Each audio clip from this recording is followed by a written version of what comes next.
I just sensed that there could be something in my family history that would be disappointing.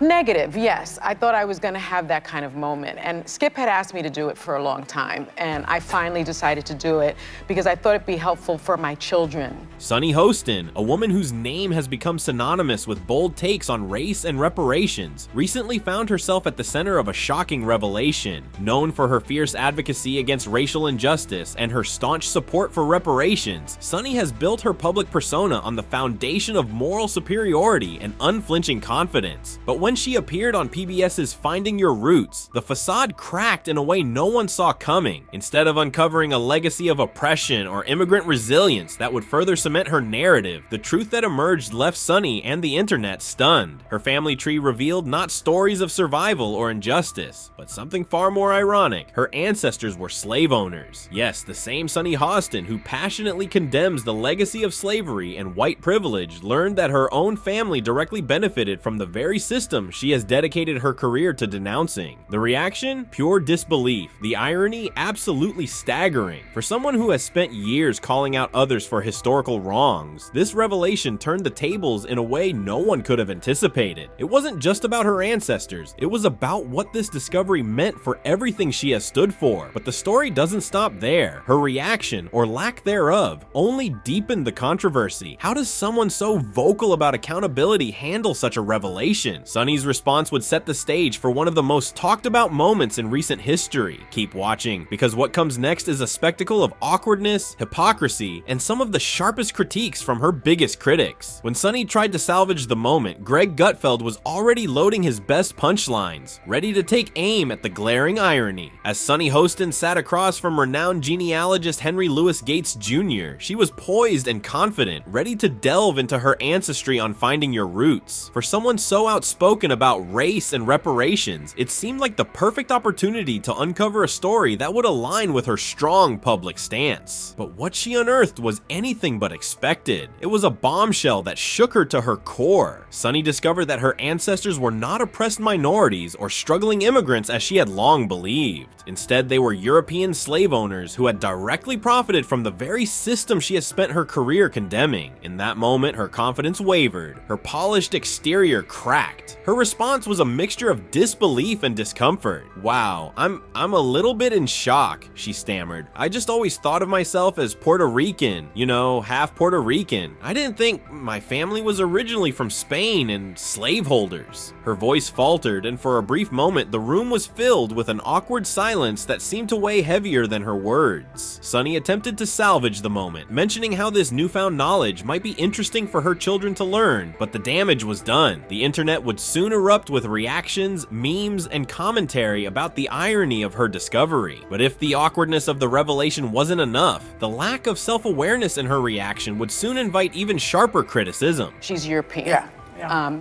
I know. It's weird because when you look at her, my mother's blonde and she has light eyes, and my whole family looks like that. So I think inside, I sort of knew that this was my history, and that's probably why I didn't want to do it. And I spoke to my mom about it. She was deeply disappointed. She actually cried about it. She dismissed it as just a fact of life, leaving critics and audiences alike stunned by her inability to address the hypocrisy. And that's where Greg Gutfeld enters, armed with humor and biting critique, ready to spotlight the glaring contradictions in Sunny's narrative. Stay tuned. Greg Gutfeld wasted no time turning Sunny Hostin's revelation into a scathing critique. On his show, Gutfeld launched into the topic with a punchline so sharp it left the audience in stitches. Sunny Hostin's ancestors were slave owners. That's like finding out a vegan secretly owns a barbecue joint. The laughter was instant, but Greg wasn't just here for jokes. His aim was clear, to expose what he saw as a glaring hypocrisy in Sunny's persona. Greg dug deep into her public image, pointing out how someone who built a career lecturing others about privilege and accountability could so easily dismiss her own family's past as just a fact of life. For Gutfeld, this wasn't just about irony, it was about the double standards that dominate public discourse. Sunny Hostin, he quipped, is quick to call out the sins of others' ancestors. But when the skeletons come tumbling out of her own closet, it's all shrugs and awkward silence.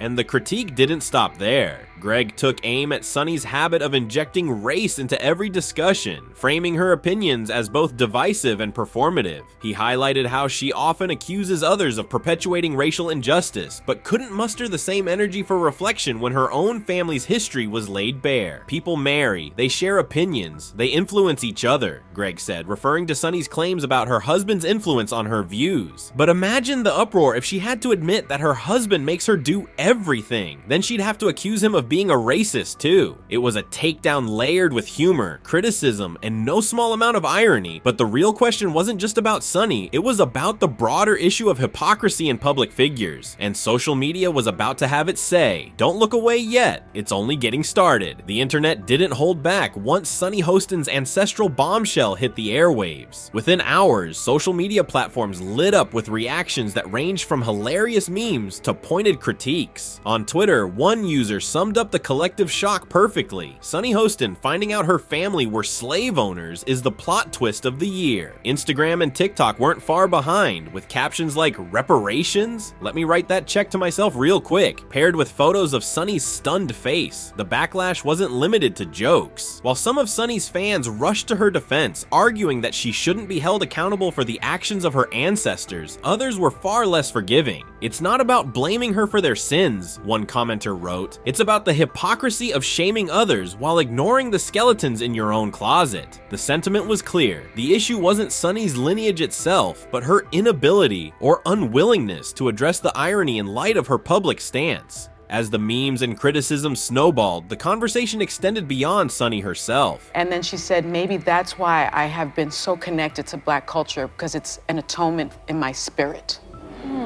And I received that.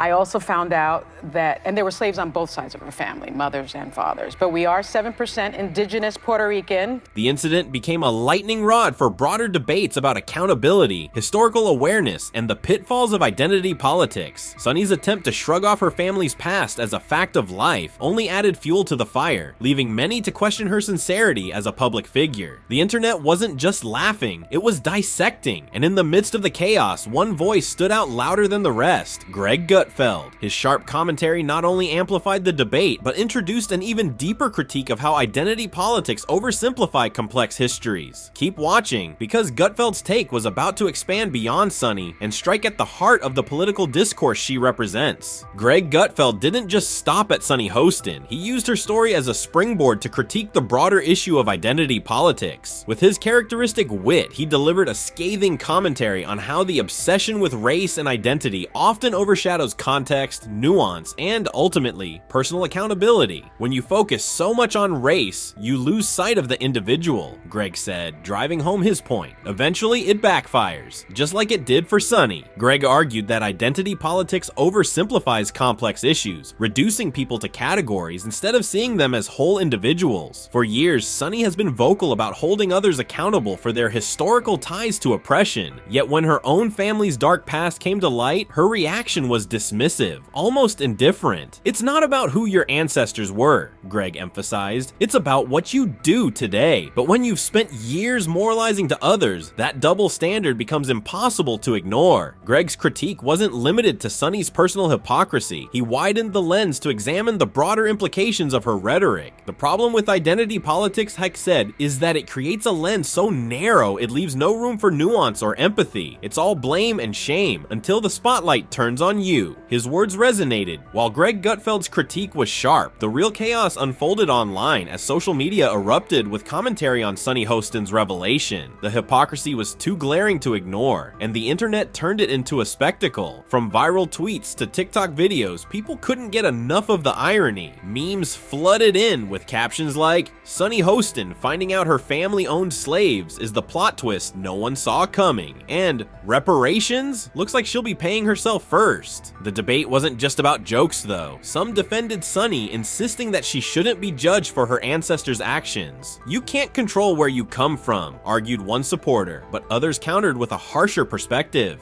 I have an ancestor, my third great grandfather, immediately registered to vote even though he was illiterate. And he voted with an X, Dean Cummings with an X.